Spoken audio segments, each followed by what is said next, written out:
websites that be say watching video vintage. But I'm in the car head at home. Peace.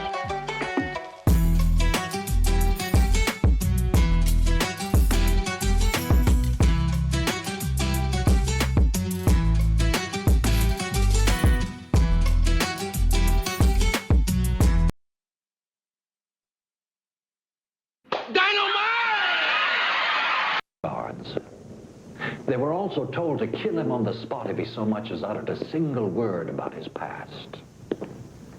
Who imprisoned him and why? Some answers to those questions provided the basic plot for the classic tale by Alexander Dumas, The Man in the Iron Mask. It was a fascinating work of fiction, but it was based on an even more astounding fact. There was a real man imprisoned behind a real mask, and we'll attempt to reveal the face lurking behind it as we begin our exploration of the strange, the bizarre, the unexpected. Join an expedition to rescue a fabled treasure of Egypt and pay what could be a last visit to view the Last Supper, now in danger of destruction. Take flight on the wings of a falcon as it seeks out its prey. Explore the icy waters of the South Atlantic as a marauding sea lion creates panic in a colony of penguins. Tour a miniature city in Denmark and take a close look as patient artistry transforms matchsticks into masterpieces. Witness the tense moment when a diamond in the rough is transformed into $1 million jewel or shattered into fragments. See the art of ancient cavemen before it is lost forever. The strange, the bizarre, the unexpected. These are the kinds of subjects a man named Robert L. Ripley challenged us to believe it or not. A mask of iron forged during the reign of Louis XIV was the dramatic centerpiece of a most unusual punishment depicted in The Man in the Iron Mask, starring Richard Chamberlain. As told by Alexander Dumas, the bizarre imprisonment was decreed by the King of France. The royal command was terrifying in its sinister simplicity. The prisoner's face was to be sealed behind the iron mask forever.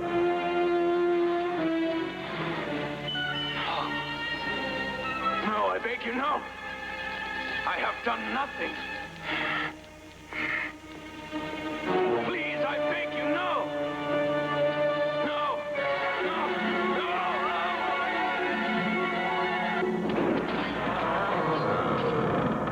No. In Dumas' classic novel, the unfortunate hero was doomed to live within a mask of iron. And in the book, as well as the film, the hero finally escapes. In reality, however, there was no happy ending. The actual hero did not survive his imprisonment, and the mask was not of iron, but of velvet. The year was 1669. Operating under secret orders issued by the king, a certain Captain Saint-Maur was placed in charge of a man whose identity was to be as carefully guarded as his person.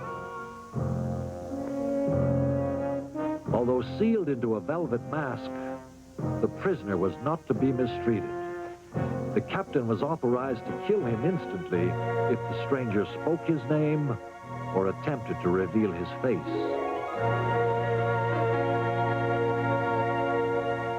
The king's orders were followed to the letter, and a lifetime of anonymous imprisonment began for the man in the velvet mask. Those are the bare bones of the story. Of far more interest are the reasons behind the man's strange incarceration.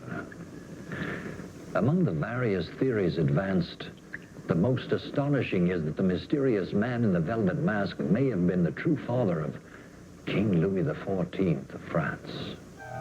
King Louis XIII, it seems, was incapable of producing an heir. To assure royal continuity through Queen Anne, some say courtiers arranged for a child to be sired by the masked stranger.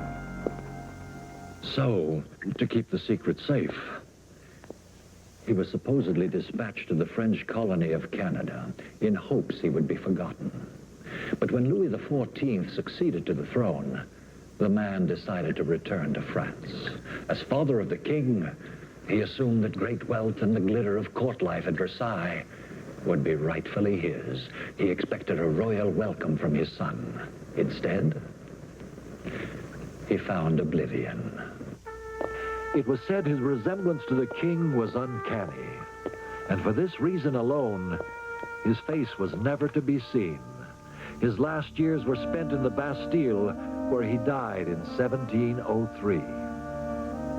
He remained a mystery to the end. His body was buried under a false name, and his occupation given as valet. But was he the father of a king? No one will ever know. After 34 years of imprisonment, the man in the velvet mask was dead. And the court of France promptly forgot he had ever existed. But Alexander Dumas did not. He replaced the velvet with iron and immortalized the mysterious stranger as the man in the iron mask. Believe it or not.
The city of Amsterdam is deservedly famous for her scenic canals, but she possesses another side which, to some, is far more fascinating.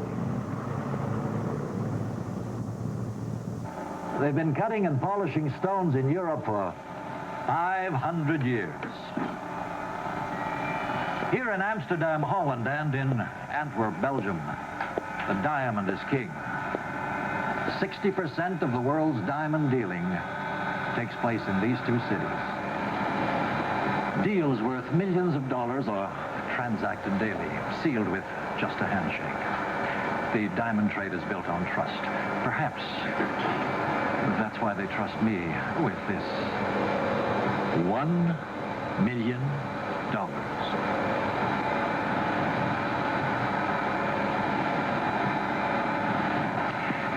Most everyone knows that a diamond is one of the world's hardest substances. What is not so well known is that it can be reduced to powder with one sharp blow.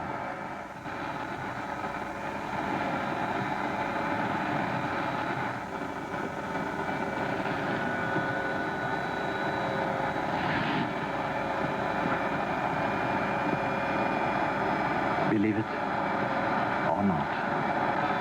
A diamond's mystical attraction can be both intoxicating and costly. $730,000, $740,000, $760,000. November 1969. In the bidding frenzy for the diamond Richard Burton bought for Elizabeth Taylor, the sky's the limit. More than an investment, it's an object of passion. At $1 million for it, $1 million. At $1,050,000. Sold. $1 million extravagance that is, for some, a necessity. But square cut or pear shape, these rocks don't lose their shape.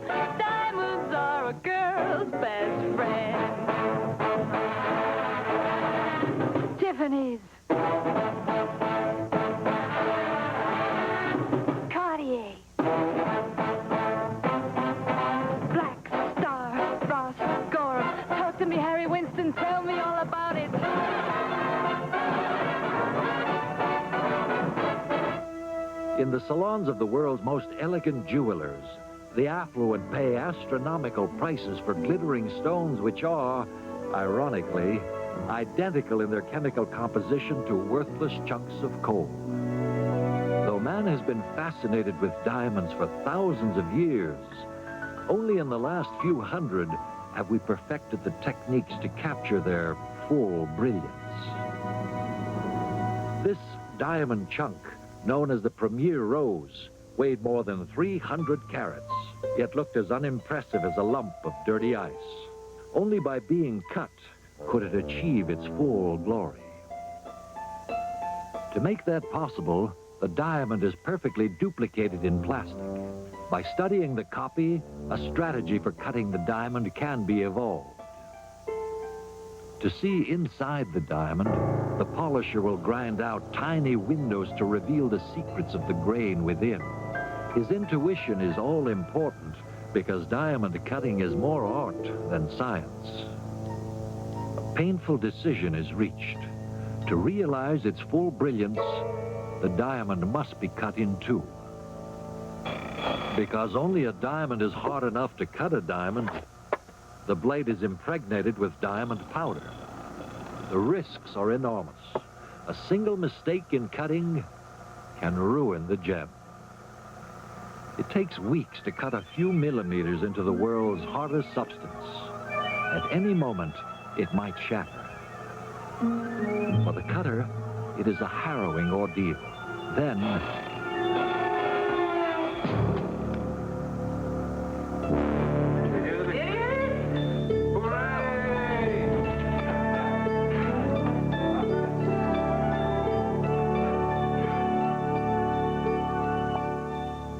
the decision is reached to split the smaller piece. It must be cleaved with one hammer blow that will bring perfection or disaster.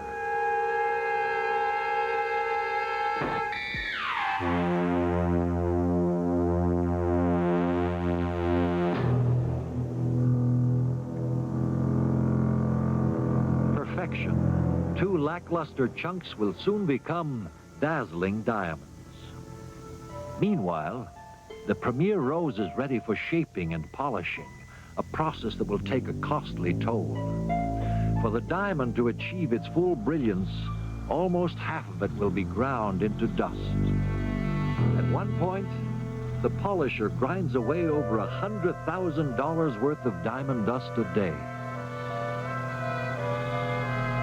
At last, from one crude stone, 3 masterpieces. A pear-shaped jewel over 31 carats, a round brilliant over 2 carats, and the phenomenal Premier Rose over 137 dazzling carats.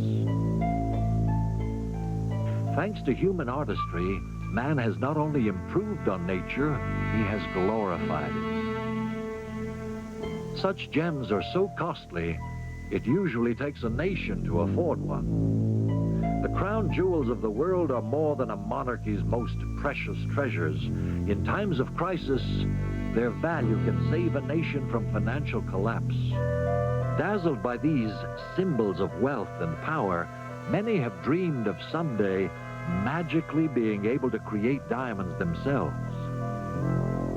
Today, Japanese scientists have achieved that breakthrough, transforming chunks of carbon into real diamonds.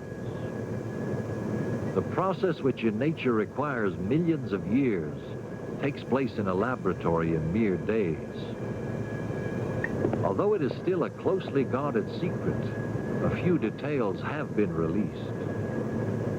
The carbon is placed within a machine which will subject it to a force of 1 million pounds per square inch, equivalent to the Earth's pressure 160 miles underground.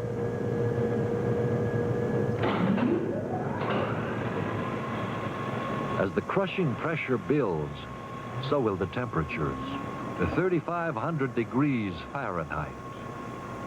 Out of a closely monitored scientific process comes a surprising result.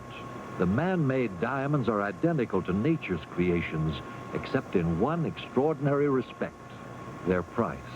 A small stone will cost only $20, but at such reasonable prices, Will diamonds lose their glamorous mystique? Some diamonds have a value beyond price. Kept under heavy guard at the Smithsonian Institution, the Hope Diamond dazzles us with a macabre legend that surpasses its breathtaking 45 carats. For this fabled jewel is a glittering symbol of man's dark obsession with precious gems. There may be larger, more spectacular diamonds on Earth than the Hope Diamond, but none can claim to be more deadly. Unearthed in India, it was said that thieves plucked the glittering bauble from the eye of a Hindu temple goddess, and that's where an eerie and unsettling legend of a curse began. An adventurer and a gem trader named Jean Tavernier acquired the diamond under mysterious circumstances and sold it to Louis XIV, King of France, in 1668. Shortly afterwards, Tavernier, on a trip through Russia, would be torn to pieces by a pack of wolves. The diamond eventually passed to Marie Antoinette, a gift from her husband, Louis XVI. She loaned it to a Princess de Lamballe, and that unlucky lady was butchered by a Paris mob. A few weeks later, at the height of the French Revolution, Marie Antoinette, who had retrieved the jewel, lost her head to the guillotine. Then, the diamond surfaced in London in 1830. A banker, Henry Hope, acquired the diamond and gave it his name. Unfortunately, the diamond may have given its bad luck to several of the Hope heirs. One was to lose her fortune and her husband, and Hope's grandson was to die penniless. A succession of owners were even more unlucky. A Russian prince gave it to an actress at the Folies Bergère and then shot the unfortunate lady. A Greek owner and his wife were killed in a violent car crash, and a Turkish sultan who possessed the diamond for just a few months was later toppled in a military coup in 1909. The Hope Diamond then traveled to America in 1911. Evelyn Walsh McLean, the new owner, ignored the legend of the curse and fearlessly wore the lustrous diamond on every possible occasion. In the years to come, her husband would go insane, her daughter would die of a drug overdose, and she would become a morphine addict. Curse or coincidence? Well, in the long and sinister career of the Hope Diamond, few owners have escaped catastrophe of one sort or another.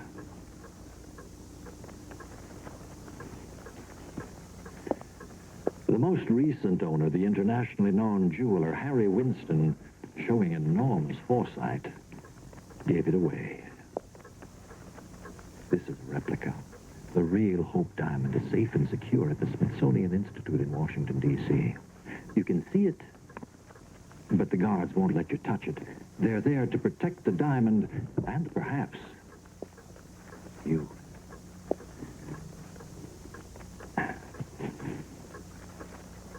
Believe it or not.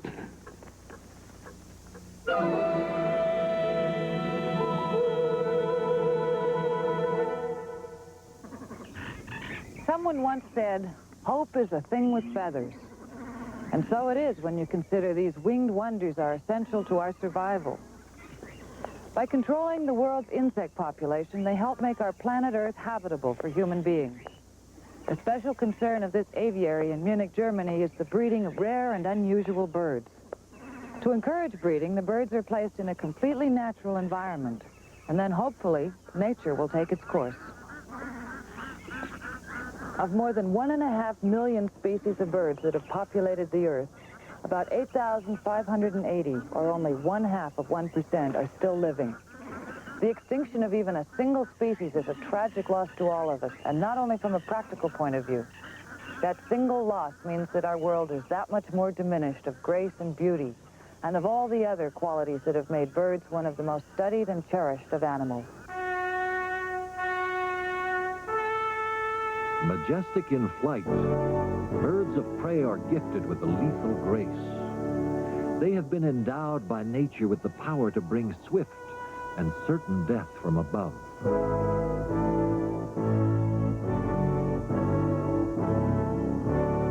With eyesight 3 times better than our own, the falcon stalks its victim in midair before homing in for the kill. Its attack velocity can exceed 200 miles per hour.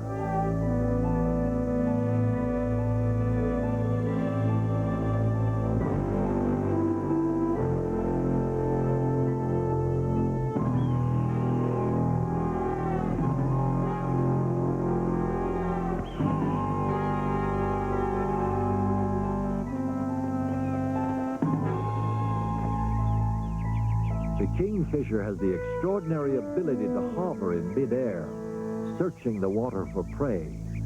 Only when it is locked on target does it take its deadly plunge.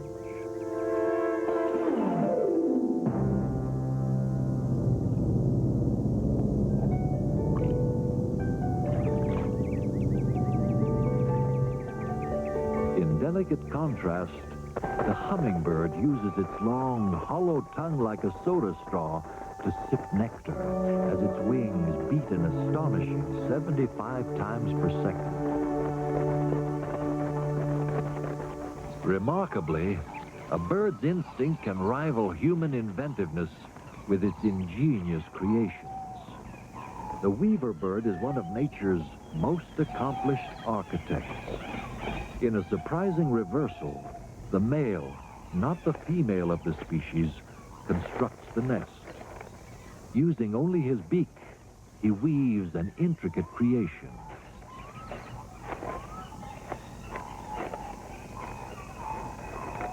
Its purpose is to attract a mate. The female watches attentively as, hanging upside down from his completed nest, the male displays himself. Behavior the female instinctively finds seductive. After mating, the weaver will retire to the comfort of the nest to raise her young. But another species, the cuckoo, plays a bizarre shell game with its eggs. In a smaller bird's nest, it lays an egg resembling those of the host bird. Unaware of the deception, the obliging host nurtures the cuckoo's egg along with its own. But the egg of the cuckoo takes less time to incubate than the host's eggs. As soon as the host has helped the cuckoo to hatch, the tiny fledgling will perform a grim task. In an instinctive act of destruction, the newly hatched cuckoo pushes the other eggs from the nest. It will even send other fledglings to their death.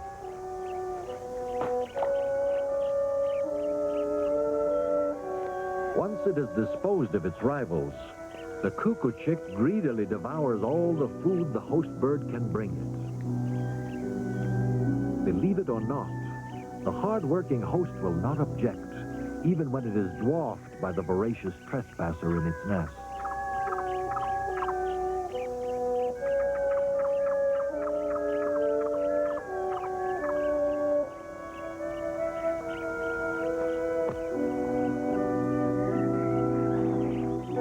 The cuckoo's bizarre charade assures survival in a hostile environment.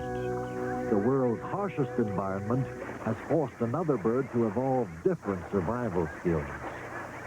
Swimming with the agility of porpoises in the icy waters of the South Atlantic, penguins flap their wings to literally fly underwater.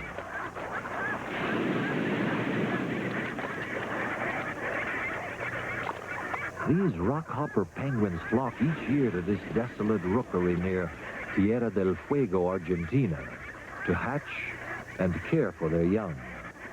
For the surrounding waters are rich in the food they will need to sustain the next generation.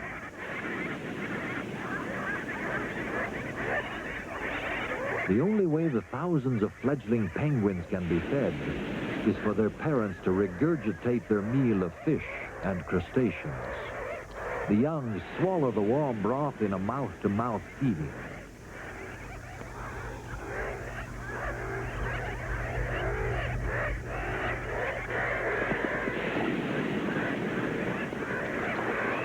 As the penguins set out to sea again, driven by the never-ending quest for food, they are not alone. In the icy waters, a sea lion bull is lying in ambush. The sight of the predator sparks a penguin stampede, but not all will be lucky enough to escape. The slow or the unwary will fall easy prey.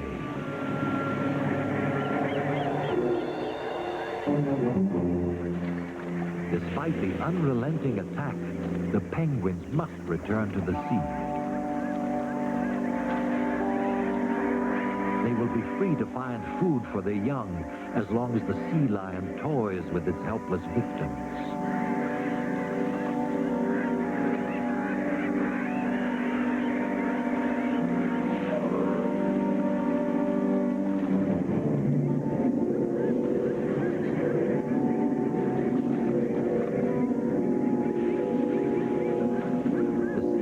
Kills 20 penguins, then abandons the carcasses to scavenging dogs. Because a few penguins have been sacrificed, thousands of survivors can nurture the next generation. For even violence is part of nature's harmony. Often, a bird's fiercest enemy is man. When albatrosses flock to the Pacific island of Midway to breed, their landings endangered the flights of American jets. First, the Navy tried destroying the birds. But when they kept right on coming, the Navy decided to surrender. The Goonie bird, as the locals affectionately called the albatross, quickly became the irreverent mascot of Midway. Before they knew it, the residents had succumbed to Goonie mania.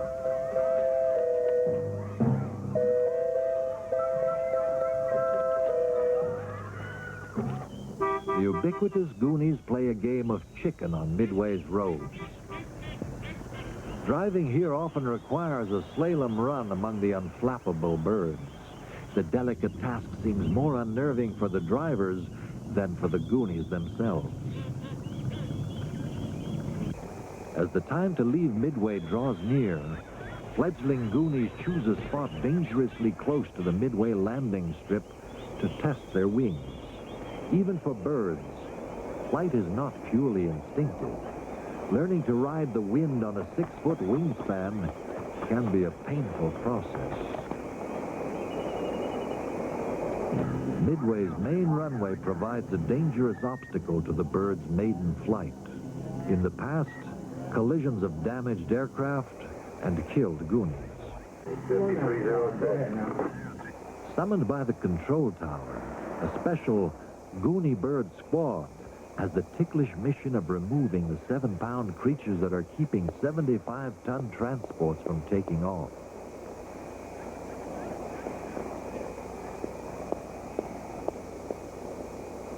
The runway is clear up, Goonie birds.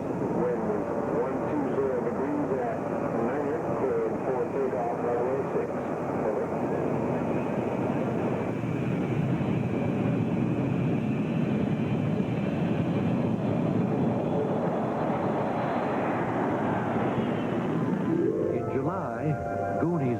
Midway, but they will always be welcome here, thanks to their gift for turning human enemies into friends. Throughout history, there have been many wise old birds. There's a Basque legend of a bird that always tells the truth. Meanwhile, in Brittany, there are peasants who credit all birds with the power of human speech. And in every part of the world, there are people who believe that at one time at least, every bird had this power. How do I know all this? A little bird told me so. Believe it or not.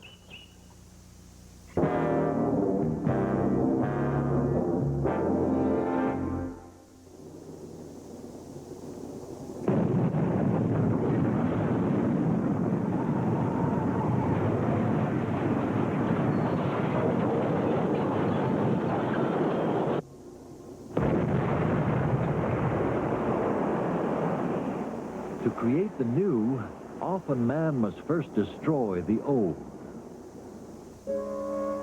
But often, monuments of the past are destroyed through the violent instincts of man or the violent forces of nature. Above all, by the awesome power of time itself.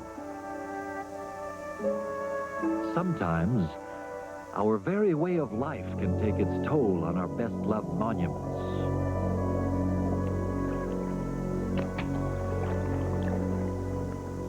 Someone once coined the phrase that all good things must come to an end. Did he, I wonder, realize the terrible finality of that statement? There aren't too many people who don't recognize Venice.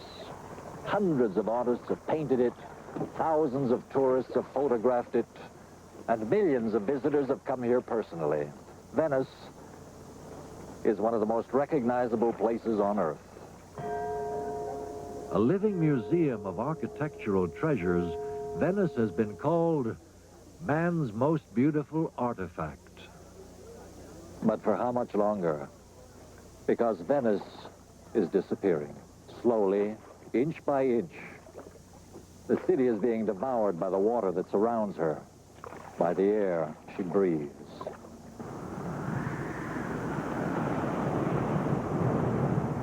In 1966, Venice suffered its worst flood in 1,000 years. Soon, the muddy waters of the Adriatic Sea inundated the city over 200 days every year. A third of the populace fled the city they loved. But the architecture of Venice could not so easily escape its fate.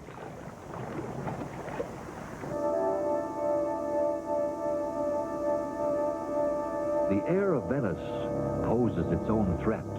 The very industries that support the life of the city are destroying it. Sulfurous pollutants from nearby chemical factories wreak havoc on a 1,000-year-old heritage. Layers of black deposit deface the crowning glory of Venice, her architecture. And yet, the black stains conceal an even greater danger, the deep rot beneath, an affliction so devastating, the Venetians call it the leprosy of the stone. The face of Venice has been gravely scarred. The struggle to save her is a challenge that may require nothing short of a miracle to be achieved.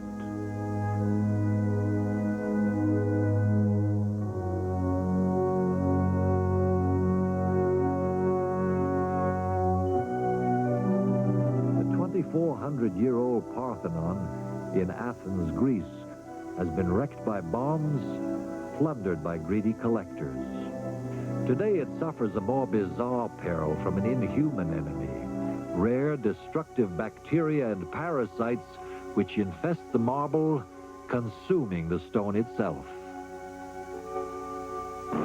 In Rome, the fierce roar of the city's traffic is now cracking the walls of the Colosseum, where Christians were once thrown to the lions. An amphitheater that survived 2,000 years of turbulent history is today endangered by vibrations from the busy streets that shake the ancient monument to its very foundations. Also endangered, in a Milan monastery, a breathtaking depiction of a holy event that is a sacred treasure. Just as Venice is one of the world's most recognizable cities, behind all this scaffolding is one of the world's most recognizable paintings, Leonardo da Vinci's The Last Supper. Unlike Venice, Milan doesn't have the sea eating away at her foundations, but the air here is even more destructive. For almost 500 years, the church's polluted air has tormented the serene face of Christ. Ironically, Leonardo himself is largely to blame for the plight of his masterpiece, for the tempera pigment he had used to create his unforgettable images would not adhere to the church wall. Today, believe it or not, as specialists struggle to preserve it, Leonardo's Last Supper faces its last chance of survival.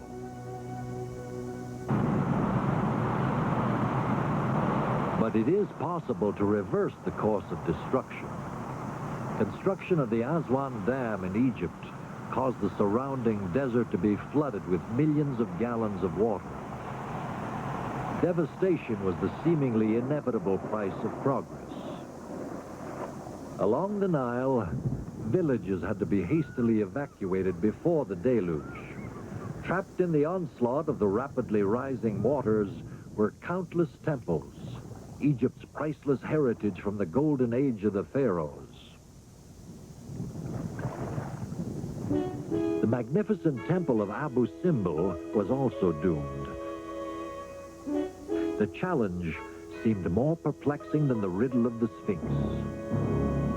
The gigantic statues of the pharaoh Ramses II had to be lifted above the rising Nile, but they stood 70 feet high and weighed 1,200 tons apiece. An international rescue effort was spearheaded by the United Nations and the United States.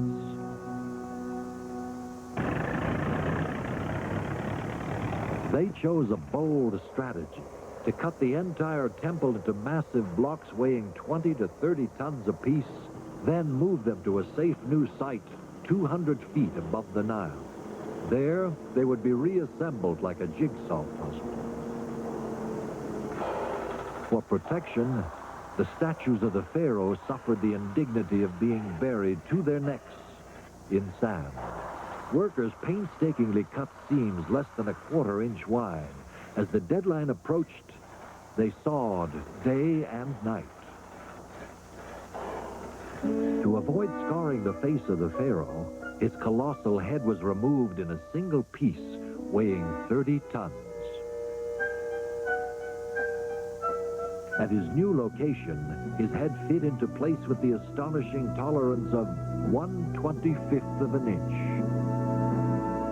200 feet above the Nile, the pharaoh could continue his reign, facing east to greet the rising sun as he had for over 3,000 years.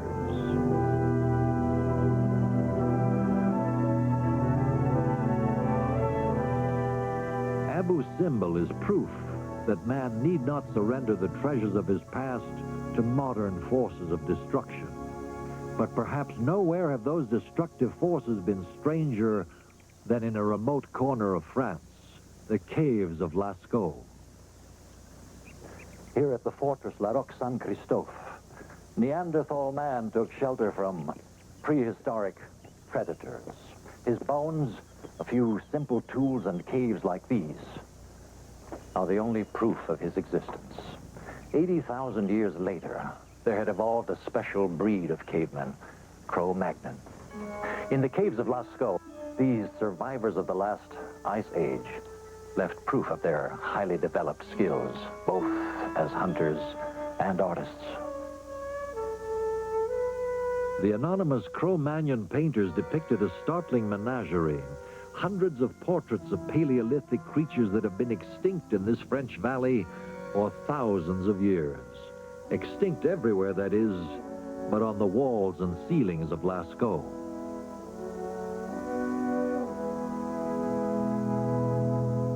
In one of history's tragic ironies, our very fascination with the paintings of Lascaux threatened to obliterate them. The carbon dioxide from the breath of thousands of visitors and the warmth from artificial lighting nourished harmful algae and fungi which defaced the cave walls. Either the cave paintings were doomed, or modern man had to be exiled forever. There could be but one tragic solution to the dilemma. In 1945, just 5 years after their discovery, the caves of Lascaux were declared a national monument. 19 years later, the French government ordered the caves sealed. Modern man was forbidden from trespassing into his own past. And so, what is probably the oldest museum of its kind in the entire world has closed its doors to the public forever.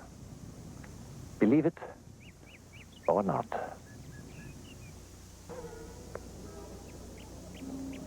Toys make children feel like adults, and adults feel like children. Legoland is a place where we can all be giants, masters of a perfect tiny world.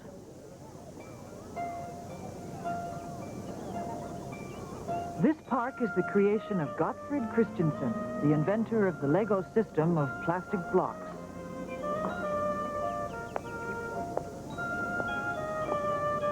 I always loved dollhouses. I imagined a whole world in miniatures existed around me when I played with mine. That world is real here in Billund, Denmark, in this 20-acre park of tiny replicas.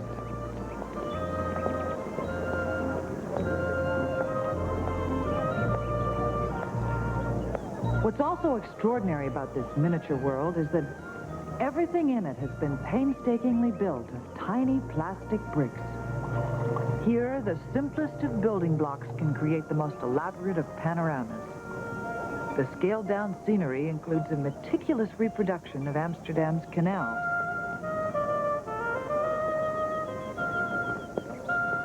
The Lilliputian community has mushroomed into a gigantic tourist attraction. The park welcomes almost 1 million life-size visitors a year. This tiny reflection of our world keeps pace with the future. The Space Shuttle Columbia, their newest replica, took 7 months to build. Ancient monuments have also been reproduced, faithful to the smallest detail. To see the originals would require a round-the-world journey. But here, tourists can enjoy a bird's-eye view of them in miniature.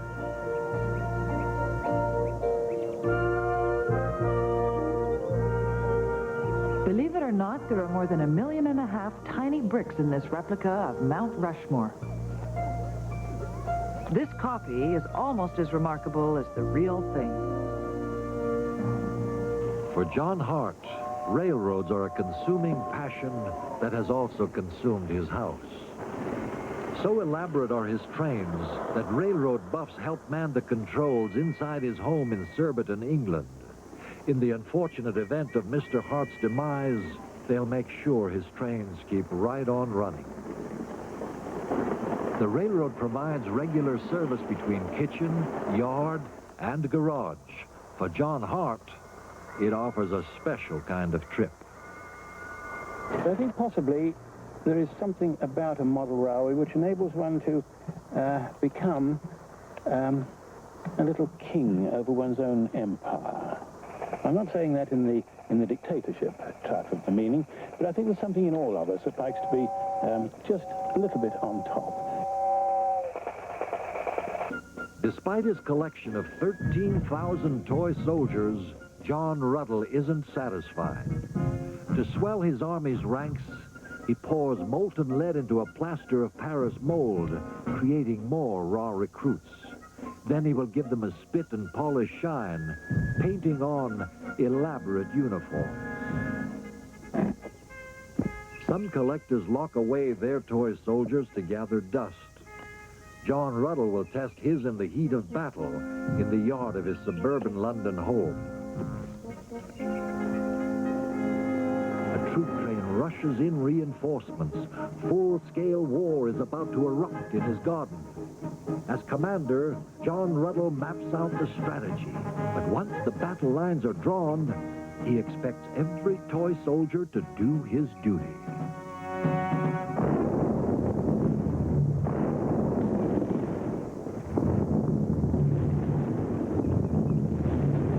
Sometimes, creating a miniature world can be both costly and elaborate. But in London, one extraordinary sculptor has allowed an object as simple as a household match to fire his imagination. Irwin Crockett began his unlikely craft as therapy for his arthritis. His hobby soon became his passion. Crockett opens every matchbox with a critical eye. A box of 40 will yield only a few matches suitable for carving. It took Crockett 18 painstaking hours to carve a wooden chain fashioned from a single matchstick. Captured in miniature, even mundane objects become things of wonder. With the simplest of materials and extraordinary craftsmanship, Irwin Crockett has created a world that is truly matchless.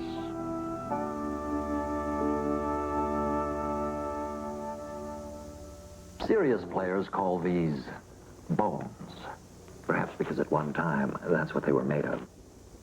Animal or human, no one knows for sure.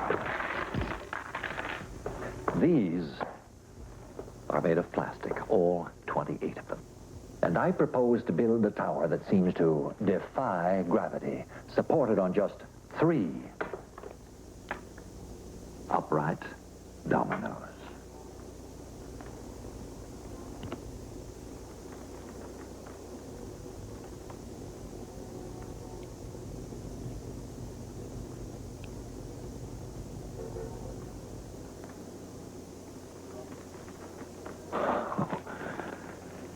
Well, precarious perhaps, but firm. Now, would you believe that I could remove 2 of the 3 supporting dominoes and the tower will still stand? No. Watch.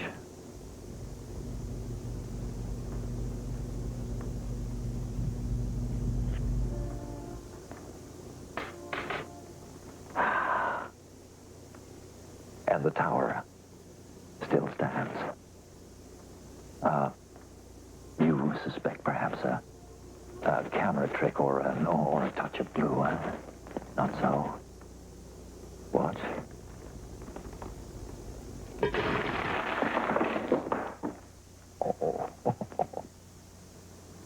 Oh. Believe it or not. Next on Ripley's Believe It or Not, take a tour of the Paris underground to visit the Empire of the Dead, witness the extraordinary results of a ritual in Japan, visit some of the most unusual houses in the world, see one of the most bizarre collections ever assembled, measure up to the tallest woman, and review the life of the young giant who astounded medical science. Next on Ripley's Believe It or Not. This is David Hartman. Tomorrow, Gene Harris.